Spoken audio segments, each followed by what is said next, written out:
वाढत चाललेला आहे आणि मग ते सगळंच त्या 4-5 गावांमध्ये ती अडचण होते आहे. आणि म्हणून त्यांना आम्ही अशी विनंती केलेली आहे की त्या गावांना जो त्रास होतोय याच्यापेक्षाही दूर कुठेतरी जिथं वस्ती नाही आहे तिथं तुम्हाला हा डेपो हलवता येईल का, ही देखील सूचना लातूर शहर महानगरपालिकेला केलेली आहे. कारण जे आपलं ट्रिब्युनल आहे या पर्यावरणाचं त्यांनी देखील अनेक नोटिसा यांना या अगोदर पाठवलेल्या आहेत. पण दुर्दैवानं अनेक शहरांमध्ये चांगलं काम होतं, कचरा उचलण्याचं, वर्गीकरण करण्याचं, त्याच्यावर प्रक्रिया करण्याचं. लातूरमध्ये ते अजूनही यशस्वीरित्या अजून झालेलं नाही. अशा ही एक चांगला कंत्राटदार येईल आणि ते सगळं करेल आणि शहर हे सुंदर होईल, कचरामुक्त होईल अशी साधारणतः अपेक्षा आहे. त्याचबरोबर शहराला आता राष्ट्रीय महामार्गाचं जाळं शहराच्या अवतीभोवती विणलं गेलं आणि तिथं सर्व्हिस रोड्स हे तयार झाले. आता आपण पाहत असाल की बायसिकल, ट्रायसिकल किंवा 2 व्हीलर, 3 व्हीलर हे मुख्य रस्त्याने चालतात. हो, आम्ही त्यांना अशी विनंती केली की ते जर सर्व्हिस रोडवरनं तुम्हाला जर त्यांना नेता आलं तर मुख्य रस्ता हा अवजड वाहनांसाठी आणि 4 चाकी वाहनांसाठी तो मोकळा होईल. कारण ते राष्ट्रीय महामार्गाच्या जाळ्यातले ते रस्ते आता आहेत आणि म्हणून अपघात कमी होतील, वाहतुकी जास्त होणार नाही.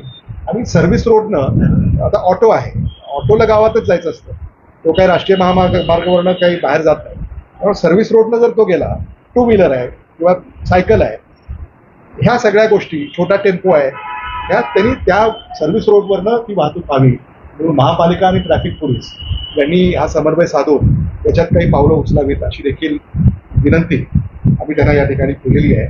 त्याचबरोबर ज्या शाळा आहेत, मंगल कार्यालय आहेत, रस्त्याला लागून आहेत, त्यांचे वाहनं रस्त्यावरच असतात.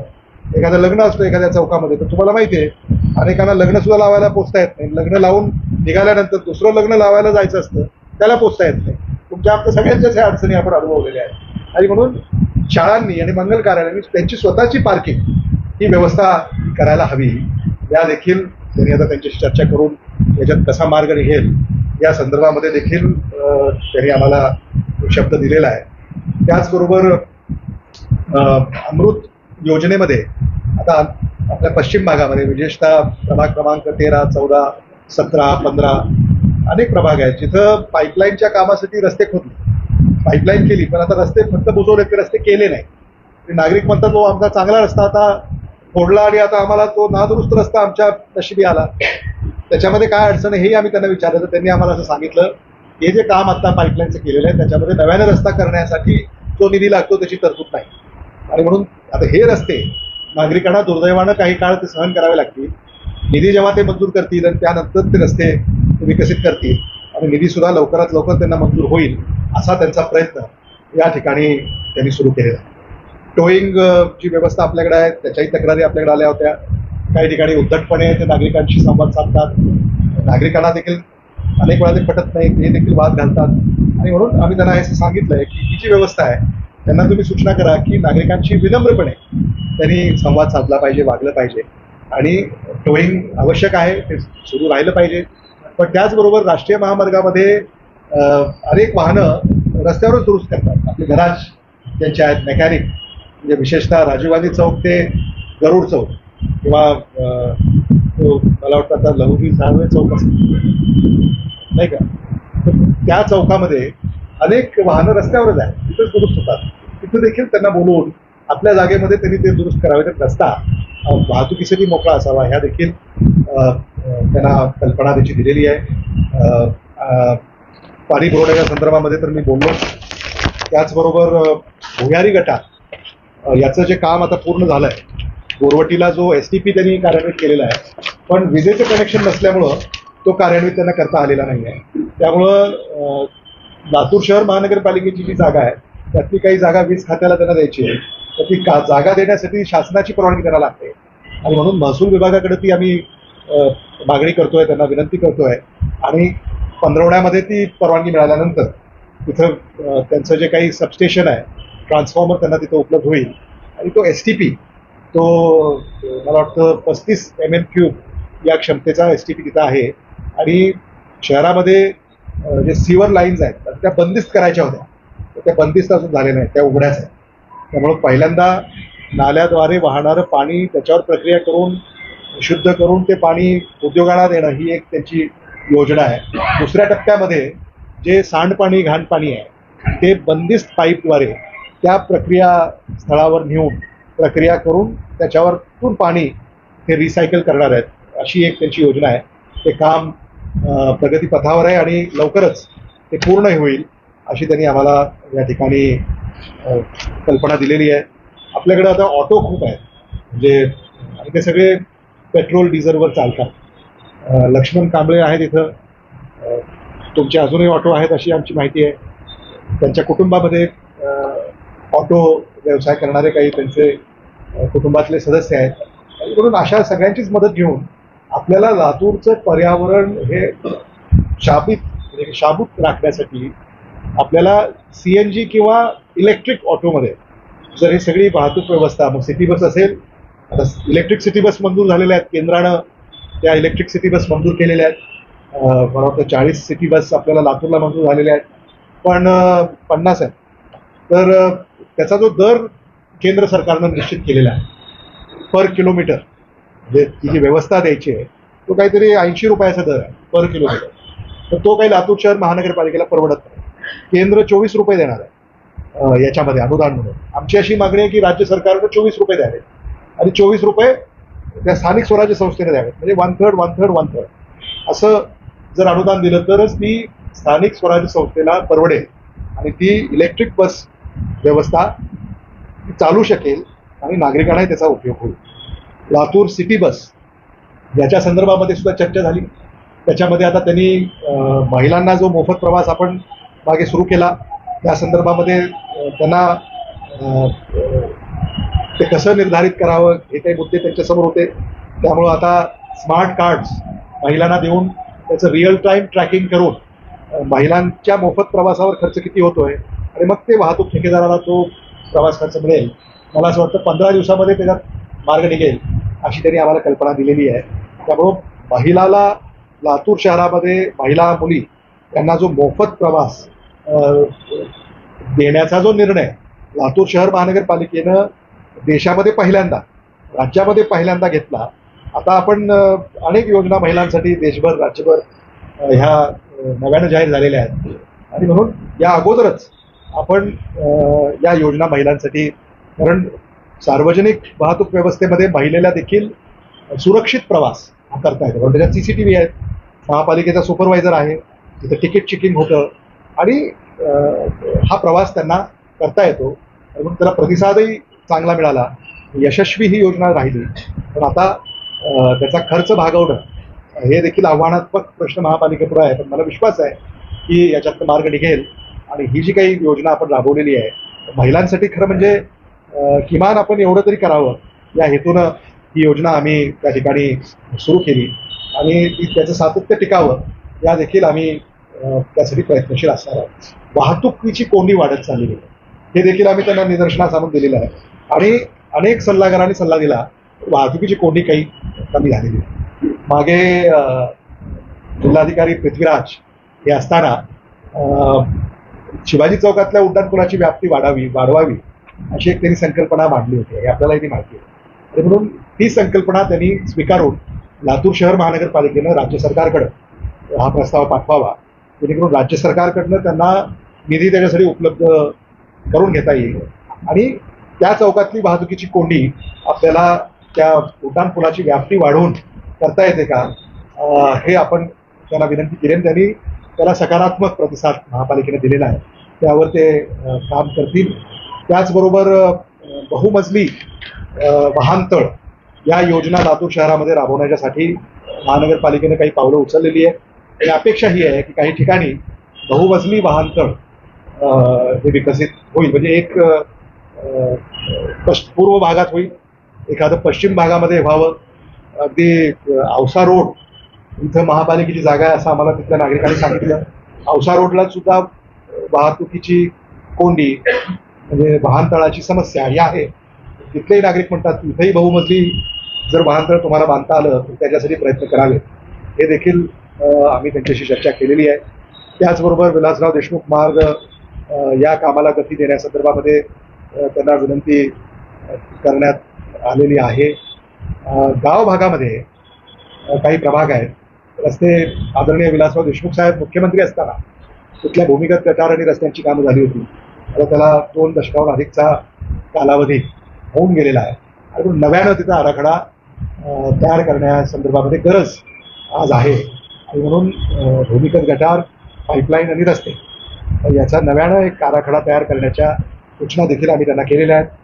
पटेल चौकामध्ये महाराष्ट्र शासनानं वैद्यकीय शिक्षण विभागाचा एक दवाखाना म्हणजे बहुतेक 100 बेडचा दवाखाना तिथं मंजूर केलेला आहे. तिथं काही अडचणी आहेत, त्या अडचणी आम्ही त्यांच्या लक्षात आणून दिल्या आणि ती जागा आता शासनाला उपलब्ध करून द्यावी. काम करायला त्यांना अडचण येणार नाही, ती अतिक्रमणं दूर करावीत आणि लातूर शहरामध्ये, जुन्या लातूरमध्ये विशेषतः जिथं तुम्हाला माहिती आहे की तिथं मटर्निटी हॉस्पिटल होतं, जे जवाहरलाल नेहरू यांच्या नावाने ते रुग्णालय होतं. आता ते जीर्ण झालं, तिथं काहीच व्यवस्था नाही. महापालिकेला तिथं अधिकारी देखील नेमता येत नाही कारण तेवढी क्षमता नाही. म्हणून आम्ही तिथं आता ही व्यवस्था वैद्यकीय शिक्षण विभागाची म्हणजे Vilasrao Deshmukh government medical college and hospital याची विस्तारित इमारत ही लातूरच्या जुन्या गाव भागामध्ये उभी राहते. हे मला असं वाटतं की हे वैशिष्ट्यपूर्ण काम लातूर शहरासाठी या ठिकाणी होत आहे, हे मला मुद्दामून या ठिकाणी सांगितलं पाहिजे आणि ते अद्ययावत कसं होईल, आधुनिक कसं होईल आणि गरजूंना ते कसं परिणामकारक ठरेल यासाठी आम्ही या सगळ्या योजना ह्या मंजूर केलेल्या आहेत. त्याचबरोबर आपलं जिल्हा रुग्णालय त्याच्यासाठी पत्रकारांनी अनेक आंदोलनं केली. विधिमंडळामध्ये देखील हा प्रश्न आम्ही उपस्थित केला, आरोग्यमंत्र्यांशी चर्चा केली आणि आता जिल्हा नियोजन समितीची बैठक उद्या आहे. पालकमंत्री येत आहेत आणि त्यांना देखील हा मुद्दा आम्ही सांगणार आहोत की जिल्हा नियोजन समितीमधून त्याला जर निधी आपल्याला मंजूर करता आला तर कृषी विभागाला त्यांचे पैसे मिळून जातील, आरोग्य विभागालाही जागा मिळून जाईल आणि शासनानं या जिल्हा रुग्णालयासाठी जे 300 खाटाचं जिल्हा रुग्णालय तिथं होणार आहे आणि एक आता लातूरच्या मध्यवर्ती ठिकाणी रुग्णालय आहे, एक गाव भागामध्ये आहे, एक कराडांचं आहेच शासकीय वैद्यक म्हणजे खाजगी आहे, तिथं देखील रुग्णालय आहेच, तिथं देखील रुग्ण जातात आणि एक पूर्व भागामध्ये आता होईल कारण जिल्हा सगळा इकडे आहे. 3 तालुके इकडे आहेत, 7 तालुके इकडे आहेत त्या बाजूला, अहमदपूर, चाकूर, शिवानंदपाळ, निलंग, आपलं उदगीर, अहमदपूर, जळकोट हा भाग सगळा इकडे आहे. सुविधा नागरिकांसाठी त्या ठिकाणी होईल.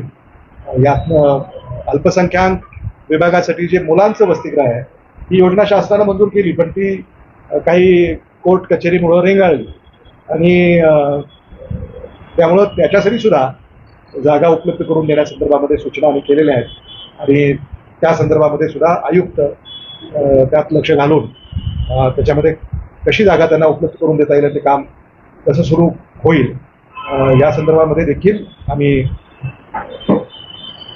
आग्रहाने त्यांना ते काम करण्यास कळवलेलं आहे. त्याचबरोबर विलासराव देशमुख पार्क, जुनं नानावणी पार्क, तिथं काही BOTवर एक कंत्राटदार नेमण्यात आलेला होता. नागरिकांच्या तक्रारी होत्या की बाबा तिथं आता आम्हाला पैसे देऊन जावं लागतं, त्याला प्रवेश शुल्क आकारण्यात येत आहे म्हणून ते प्रायोगिक तत्वावर ती योजना आपण सुरू केली.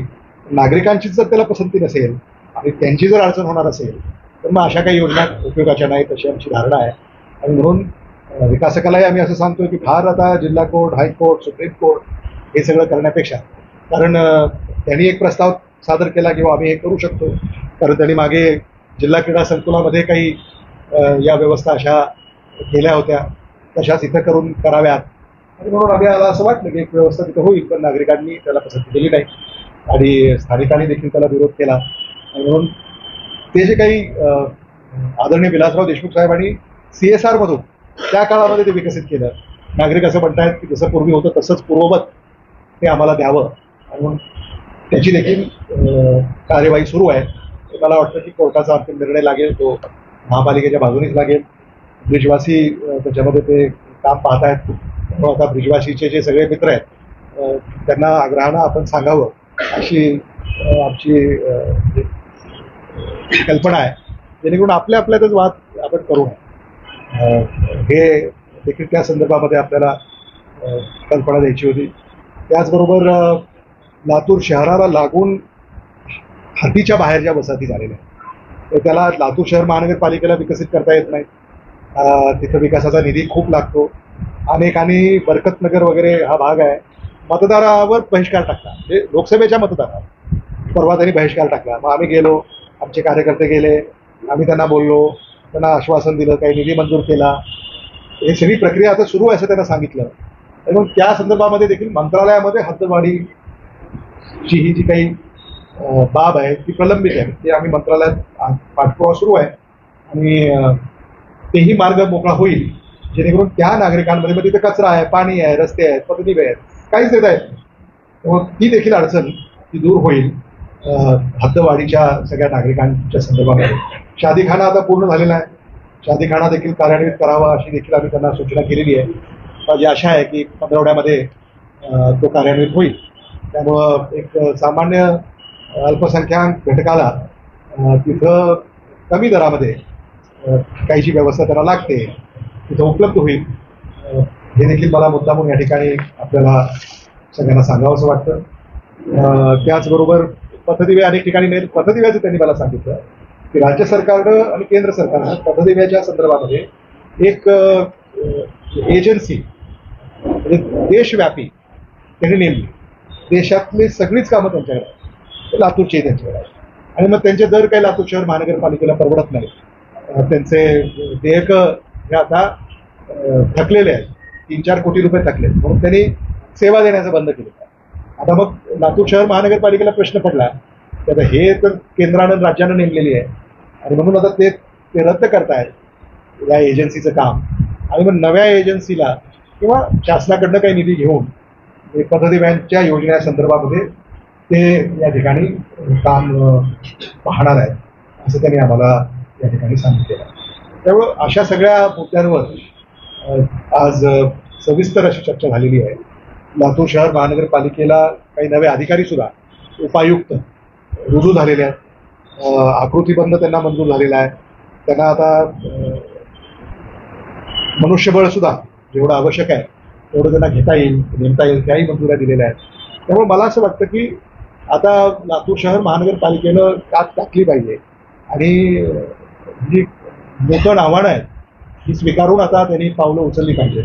आज लातूर शहर मराठवाड्यामधलं सर्व अर्थाने आकर्षक असं शहर, म्हणजे सुरक्षा व्यवस्था, कायदा सुव्यवस्था, नागरिक संस्कृती, इथला बंधुभाव, भाईचारा हे सगळं अतिशय चांगल्या प्रकारे लातूर याचा नावलौकिक आजवर हा झालेला आहे. आणि म्हणून त्याला कुठेही धक्का न लागता आपण या सगळ्या बाबी हाती घ्याव्यात आणि पूर्ण कराव्यात असं आम्ही त्यांना कल्पना दिलेली आहे. तर निवडणुका लागतील, अनेक पक्ष आता निवडणुकीमध्ये उभे राहतील आणि टीका टिप्पणी होईल. मागे आपल्याला आठवतंय की पुढाऱ्यावर किंवा राजकीय पक्षावर टीका करण्यापेक्षा शहरावर टीका झाली, म्हणजे हे शहर याच्यावर टीका झाली, काही असेल त्यांना तेही सांगितलं. किंवा टीका करायची असते राजकीय पक्षावर किंवा पुढाऱ्यावर, पण शहरावर कारण नसताना टीका होते. तर शहरामध्ये कचराच पडलाय, मग काय करतात वगैरे वगैरे असं अनेक वेळा आपण म्हणजे आदरणीय विलासराव देशमुख साहेबांच्या काळामध्ये सुद्धा झालंय. तर हे होणार नाही याची दक्षता शहरातल्या या सगळ्या जे कारभारी आहेत त्यांनी घेतली पाहिजे असं आम्ही त्यांना सांगितलेलं आहे. आणि मतदार याद्या, मतदान केंद्र याच्यामध्ये सुद्धा सुलभता कशी येईल, महापालिकेने देखील त्याच्यात पुढाकार घेतला पाहिजे.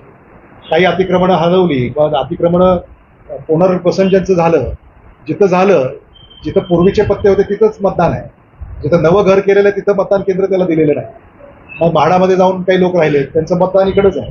काही त्या रेल्वे ट्रॅकवरचे झोपडपट्टीचे लक्ष्मण कांबळे त्या भागातले लोक जे आर्वीला गेले त्यांचं मतदान इकडंच आहे. त्यामुळे हे मतदान सुद्धा जिथं त्यांचा रहिवास आहे तिथं ते नोंदवून घ्यावं असं देखील आम्ही त्यांना विनंती केलेली आहे. त्यामुळं या सगळ्या पार्श्वभूमीवर आज सखोल अशी चर्चा बैठक झालेली आहे आणि मला असं वाटतं की ज्या त्रुटी आहेत त्याच्यावर तरी लक्ष देण्याचा शब्द आम्हाला दिलेला आहे आणि अपेक्षा अशी आहे या कामामध्ये सुधारणा होईल आणि जी कामं अभिप्रेत आहेत वेळेत आणि चोखपणे केली जातील अशी अपेक्षा आहे. एवढंच आपल्या पुढं या संदर्भामध्ये मला भूमिका विशद करायची होती. यानंतर आपले काही प्रश्न उत्तर असतील त्यासाठी मी पत्रकार परिषद खुली करतो आणि त्यानंतर पत्रकार परिषद संपेल अशी घोषणा करतो. आपण अंतर्गत रस्त्याचा प्रश्न मांडलेला आहे त्याच्यात, पण गांधीचा उत्साह प्रत्येक वेळेस कार्यक्रम असतात, आंदोलन असतात किंवा काँग्रेस भवन असते, ट्रॅफिक जे आहे ते डायव्हर्शन होतो नाना पाठतात आणि हे बस स्टँडचा मागचा जो रोड आहे पोस्ट ऑफिसचा जाणार तर तेही त्याला पॅच अप आहे किंवा महानगरपालिकेकडे जे जबाबदारी तो रस्ता दुरुस्त केला जातो. विशेषतः आता पावसाळ्यात तर खूप अडचण येते. माझी एक विनंती आपल्याला की आपण मोटरसायकलवर एक ड्राईव्ह मारावं ते पाहत नाही. या संदर्भामध्ये सुद्धा चर्चा झालेली आहे आणि याच्यासाठी जे काही खड्डे बुजवणे, आता खरं म्हणजे दुर्दैवानं देशभर रस्त्याच्या खड्ड्यांची चर्चा होते. म्हणजे आता आपल्याला असं धोरण स्वीकारावं लागेल की फक्त रस्त्यांची चर्चा होईल, तर रस्ते याच्याबरोबर आपण नागरिकांना खड्डे भेट देतो का हा प्रश्न निर्माण झालेला आहे. रस्त्यासाठी एवढा पैसा खर्च होतो, खड्डे होतातच कसे त्याच्यावर. तर एका पावसामध्ये त्याच्यावर खड्डे होतात, तर मग खड्ड्यासकट रस्ते आपण तयार करतो का हा मुद्दा आहे. आणि म्हणून आम्ही आता महापालिकेला असं म्हटलंय की महाराष्ट्र शासनाकडे अनेक सल्लागार त्यांनी आता एम्पॅनल केलेले आहेत, वेगवेगळे तज्ज्ञ. मग ते पर्यावरणाचे आहेत, वाहतुकीचे आहेत, नगरविकासाचे आहेत, स्वच्छतेचे आहेत. तर त्या सल्लागाराचा सल्ला तुम्ही घ्या आणि एक आराखडा तुम्ही तयार करा, जेणेकरून त्या आराखड्याद्वारे टप्प्याटप्प्यानं का होईना ह्या रस्त्याची अडचण दूर होईल, वाहतुकीची अडचण दूर होईल. त्यांनी ते मान्य केलं.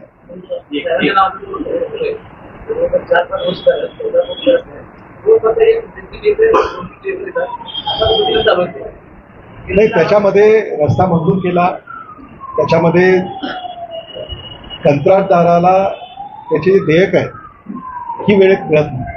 महापालिकेची जी आर्थिक परिस्थिती आहे त्यांनी देयक त्याला दिलेली नाही. नाही, पैसा महापालिकाच देते. BNC फक्त आराखडा तयार करण्यासंदर्भामध्ये त्यांनी काम केलं आणि म्हणून महापालिकेने काही शासनाकडे आता निधीची मागणी केलेली आहे. PWD is only supervision agency.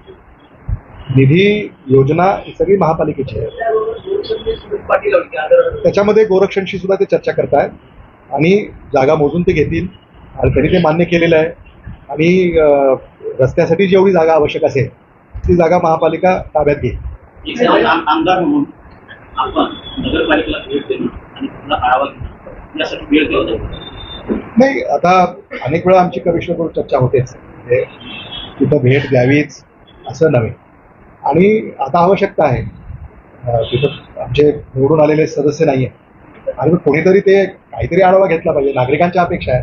त्याच्यामुळे नागरिकांना असं वाटायचं की लोकप्रतिनिधी आहेत त्यांनी देखील ते करायला पाहिजे. त्यामुळे लोकप्रतिनिधी या नात्याने आम्ही आज आढावा बैठक घेतली. याचा अर्थ असा नाही, अनेक आढावा बैठका ह्या घेतलेल्या आहेत. महापालिकेत कदाचित दुसऱ्यांदा तिसऱ्यांदा ही बैठक झाली असेल. तर तुमची अशी इच्छा असेल किंवा मी दर महिन्याला अशी बैठक घ्यावी महापालिकेत, ते काही माझी अडचण नाही. आमचे सहकारी यापूर्वी तिथं कार्यरत होते आणि ते काम पाहत होते सगळं. आता ते नाही आहेत, निवडणुकाच नाही आहेत. त्यामुळे आज प्रशासकीय बैठक ती घेतलेली आहे आणि मला असं वाटतं की एक अशा बैठका होत राहिल्या कामाला गती मिळेल. या ज्या मागण्या असतात आपण विस्तृत केलं हे दोन जाहीरनामाच दिसतोय निवडणूक असं तुम्हाला वाटतं? नाही, बघा, आमचा नागरिकांशी 24 तास 7 दिवस 365 दिवस आमचा संपर्क आहे आणि आमच्या कार्यकर्त्यांची जी फळी आहे याच्या माध्यमातून आमच्याकडे ह्या सगळ्या ज्या कामाच्या बाबतीमधली माहिती येत असते. हे काही काम काही कधीच थांबलेलं नाही आणि म्हणून याला गती देणं आणि त्याला आता थोडीशी दिशा देणं आवश्यक वाटलं म्हणून. आणि लोकसभेच्या आत्ताच झाल्या ना निवडणुका, त्यामुळे निवडणुकाचा मोसमच आहे. त्यामुळे आता जोपर्यंत महापालिकेची निवडणूक होत नाही हा मोसम संपणार नाही.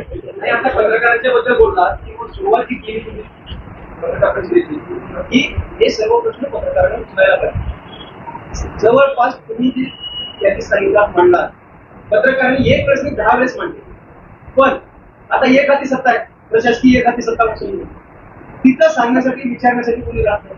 मुळात प्रश्न आहे बरं, काँग्रेसची जी टीम आहे, महापौर आहे, माझे नगराध्यक्ष, सर्व नगरसेवक आहेत किंवा या आमच्या जे दिलेल्या बातम्या त्या कात्रणाद्वारे तुम्ही जर एक टीम तयार करून त्या प्रभागात काय झालं या प्रश्न पेपर दाखवून तुम्ही विचारायला पाहिजे. आमच्या पाठीशी तुम्ही उभा राहा. पत्रकारावरच ठेवायची तुम्ही असं नाही. पत्रकारांनी प्रश्न मांडले नाहीत असं मी म्हटलं.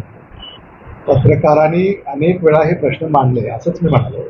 आणि तुम्ही जे प्रश्न मांडले अनेकांनी त्याची कात्रणं आमच्याकडे आहेतच. त्यामुळं त्याची देखील मदत आम्हाला होते. आणि मी असं म्हणालो की जोपर्यंत स्थानिक स्वराज्य संस्था गठीत होत नाही तोपर्यंत पत्रकारांनी प्रश्न मांडत राहावेत असं मी म्हणालो. त्यामुळे तुमचा जो गैरसमज होतोय किंवा तुम्ही करून घेताय तो मला परवडणारा नाही आता अलीकडे, म्हणून तो दूर करा अशी माझी आपल्याला विनंती आहे.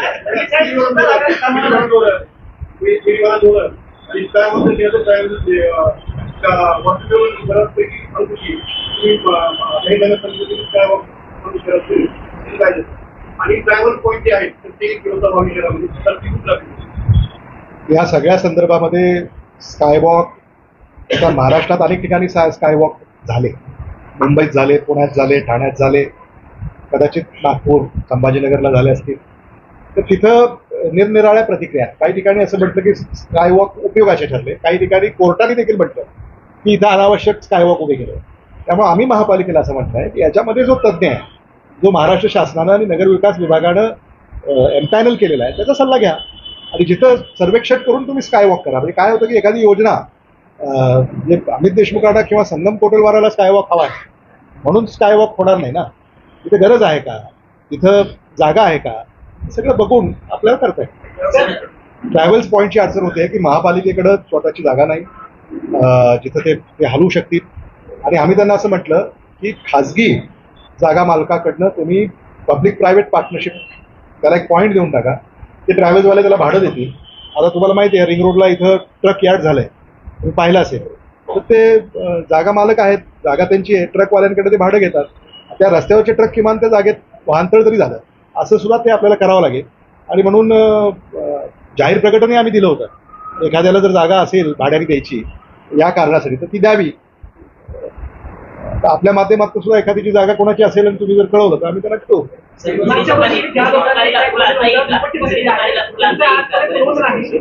नाही, उजनीच्या पाण्यासंदर्भामध्ये सुद्धा आम्ही चर्चा केली. आम्ही त्यांना सांगितलं की अनेक राजकीय पक्षांनी पुढाऱ्यांनी उजनीचं पाणी देऊ, माजलगावचं देऊ, मसलग्याचं देऊ, गायकवाडीचं देऊ, लिंबोटीचं देऊ वगैरे असे अनेक, मन्याडचं देऊ वगैरे अशा अनेक घोषणा झाल्या. पण लातूर शहर महानगरपालिका म्हणून माझ्या महानगरपालिकेला पाण्याचा स्रोत हा कुठला असला पाहिजे हे म्हटलं तुम्हीच अभ्यास करा. शेवटी शासनाचाच तुम्ही भाग आहात. या 5 लाख लोकांना तुम्हाला पाणी पुरवठा करणं हे क्रमप्राप्त नाही. 2 लाख लोक येऊन जाऊन असतात, फ्लोटिंग पॉप्युलेशन. आणि म्हणून त्यांना आम्ही असं सांगितलं आहे की आता जे सिंचनाचे किंवा जलसंपदाचे जे कायदे आहेत, गोदावरी खोरं, कृष्णा खोरं, या सगळ्या ज्या बाबी आहेत, पिण्यासाठी खोऱ्याची काही अडचण आहे का, पिण्यासाठी देता येतं, कायदेशीर सल्ला घ्या, ते आम्ही त्याला सगळं सांगितलेलं आहे. आणि म्हणून राजकीय पक्षांनी किंवा पुढाऱ्यांनी ज्या घोषणा ज्यावेळेला केल्या असतील कदाचित त्यांना असं वाटलं असेल की हे पाणी आपण आणू शकतो. त्यात काही चुकीचं आहे असं मी मानत नाही. पण समजा जर काही कायदेशीर अडचण असेल आणि अडथळा असेल त्याच्यावरही मात करावी लागेल. तेव्हा आम्ही त्यांना असं सांगितलेलं की तुम्ही आम्हाला सांगा की तुम्हाला पाणी कुठून येणं शक्य आहे, तिथून आपण योजना करू.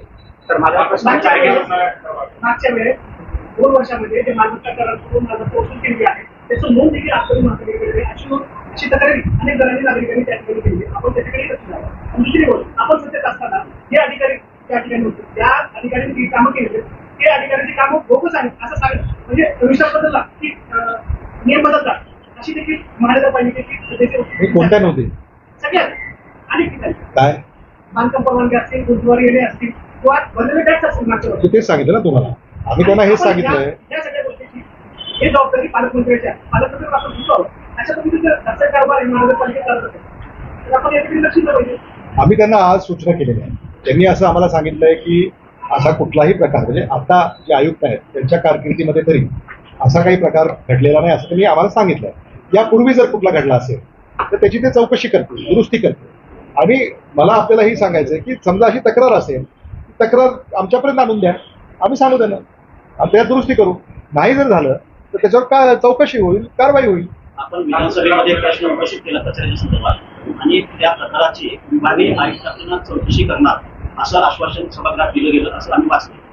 तर एकूण प्रशासकीय काळाचीच चौकशी करावी असं वाटत नाही, मला असं वाटतं की शेवटी हे आपले अधिकारी आहेत, शासनाने नेमलेले आहेत आणि ते त्यांची जबाबदारी पार पाडतायत. त्यांच्याही समोर अडचणी आहेत आणि म्हणजे कचऱ्याचा प्रश्न विधिमंडळामध्ये मांडणं हे अनेक अधिवेशनामध्ये ही चर्चा झालेली आहे. पण त्यांनाही मी हे सांगितलं की आता नाकापर्यंत पाणी आलंय, आता याची चर्चा विधिमंडळामध्ये आम्ही नाही केली तर लोक आम्हाला असं म्हणतील की लोकप्रतिनिधी काय करतात.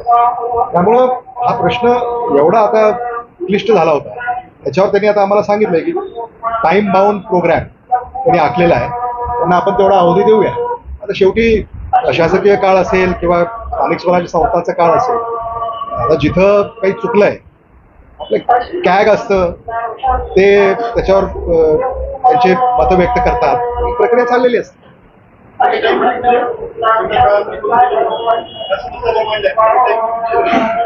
त्यांनी आम्हाला असं सांगितलंय की आम्ही काम सुरू केलंय, बरीच सुधारणा त्यांनी केली आहे या बैठकीच्या अगोदरही आणि त्यात आणखी गती देऊन आम्ही हे काम करू. आणि आता एवढंच नव्हे तर आम्हाला याचा आढावा दर 15 आठवड्याला घ्यावा लागेल, तो आम्ही घेऊ. कारगिल युद्धाला आज 25 वर्ष पूर्ण होत आहेत आणि कारगिल युद्धामध्ये जे 527 या ठिकाणी जे जवान शहीद झाले त्यापैकी नागपूर जिल्ह्यामध्ये 20 जवान शहीद झालेले आहेत.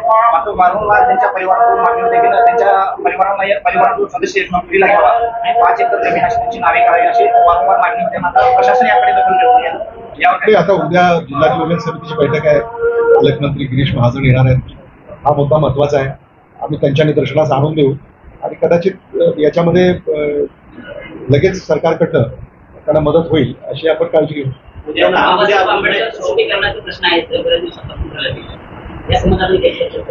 नाही, त्यांनी लातूर शहर महानगरपालिकेने जो काही आराखडा तयार केलेला आहे तो जो आराखडा सरकार आणि महापालिका निश्चित करेल त्याप्रमाणे विकास होईल ना त्याचा. उद्या पालकमंत्री येणार आमची ओळख करून द्या, आता कशाला नवीच ओळख करून देतो. सर्वे नंबर 290 मध्ये क्रीडांगणाच्या गावात तालुक्यात असलेली जमिनीवर सिस्टीम उभा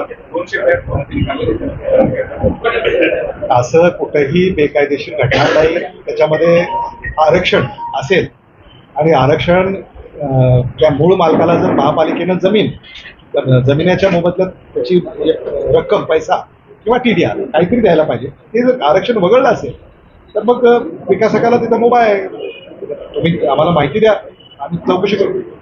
नागपूर जिल्हा रुग्णालयात 8 दिवसांमध्ये जागा करावा असं निर्णय झाला. मात्र निधीची तरतूदच दिलेली नाही. आम्ही आता सांगितलं ना DPDC मधून उद्या देता येतं असं आम्हाला माहिती मिळाली.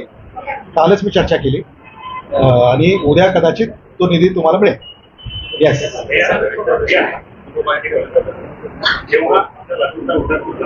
जेव्हापासून आज ताब्यात भरपूर वेळेस महापालिकेने निवडणुका झाल्या, प्रशासक आले, सगळ्या कार्यक्रमामध्ये सगळे थोडे नाचले, पण अद्याप किंवा जसा ज्यावेळेस होता तसा अद्याप पूर्वावस्थेत आलेला नाही. त्याच्यावरती नाही, अनेक वेळा तिथं सुशोभीकरण झालं, तिथं सौंदर्यीकरण झालं, तिथं मला वाटतं काही शिल्पही उभारण्यात आलेले होते. पण शिवाजी चौकामध्ये जी वर्दळ आहे किंवा जी गर्दी असते आणि तोडमोड झालेली आहे, नव्यानं त्यांना करायची गरज आहे हे मान्य आहे मला. आपण त्याला नव्याने आराखडा तयार करायला सूचना करू. सायकल गायकवाड एका विद्यार्थीने आत्महत्या केल्याचा असा प्रकार घडलेला त्या ठिकाणी झालेला पण तो बलात्कार असल्याचं वातावरण आहे त्याचा रिपोर्ट पण आले. त्या संदर्भात पालकमंत्र्यांची काय नाही, उद्या कशाला आजच आम्ही पोलीस अधीक्षकांशी बोलू आणि योग्य ती कारवाई त्यांना करायला सांगू.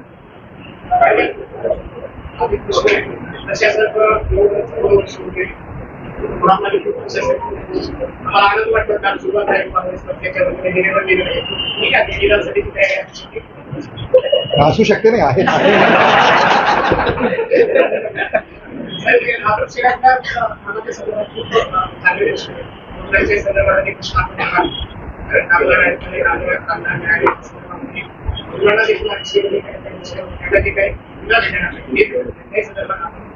आणि दुसरी गोष्ट अतिक्रमणाच्या संदर्भात आपण छोटे छोटे गिल्ड आणि तिथल्या नागरिकांच्या वेगवेगळं असतील हे असतील कशी असतील सर्व लोकांसाठी आहे. पण येत्या ज्या दिल्लीमध्ये महादेवाचं मंदिर असेल, देवीचं मंदिर आहे, हनुमानाचं मंदिर आहे, तिथे जागा मिळली नाही सर घ्यायला गेले असे जे अतिक्रमण आहे सर त्या संदर्भात काय परिस्थिती नाही, मला वाटतं मंदिरं जी उभी करण्यात आलेली आहे ती परवानगी घेऊनच उभी केलेली आहे. त्यामुळे मंदिरांचं अतिक्रमण आहे असं आपल्याला म्हणता येणार नाही. म्हणजे परवानगीच घेतलेली आहे ना, नगरपालिकेच्या काळात, महापालिकेच्या काळात परवानगी घेऊनच ते बांधले. आणि नाही असं एखादं मला तरी वाटत नाही. नाही, एखादी केस असेल तर ते माझ्याकडे द्या.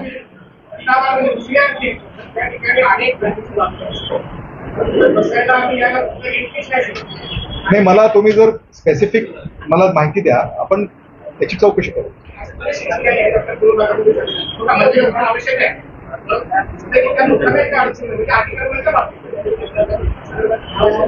नक्की नक्की. थँक्यू.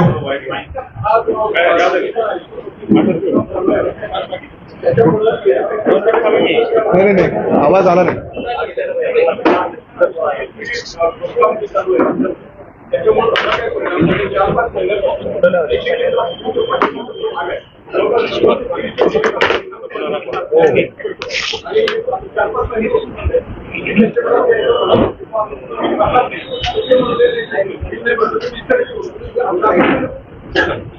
नाही, मी लक्ष घालतो त्याला आणि मार्ग काढू.